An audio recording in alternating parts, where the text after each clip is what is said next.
doesn't take me to tell you just what a difference sound effects make to a video. While there is countless websites and stuff that offer amazing sound effects that are really realistic, and 9 times out of 10 you'll find something that's, if not perfect, then very near it, but you can't beat the sound of the actual thing that you're doing. When it comes to cars, there's loads of exhaust noises out there, like thousands of them, and you can get a sporty noise and all that kind of stuff, which would be perfectly suited to a car like this.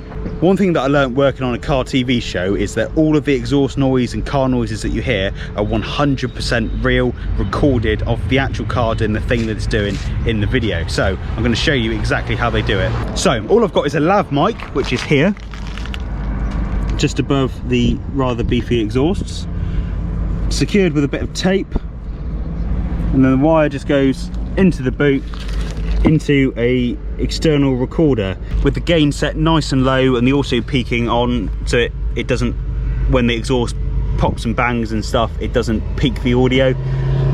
And yeah, easy as that. That's all it is. And then yeah, and then all you got to do is sync that up with the clips. Make sure when you're doing the actual driving that you cover all the kind of noises that you want, so the car accelerating, braking, constant speed, all that kind of stuff, so you get all the different kinds of noises, and then you're guaranteed to have the perfect exhaust sound for the car that's in your video.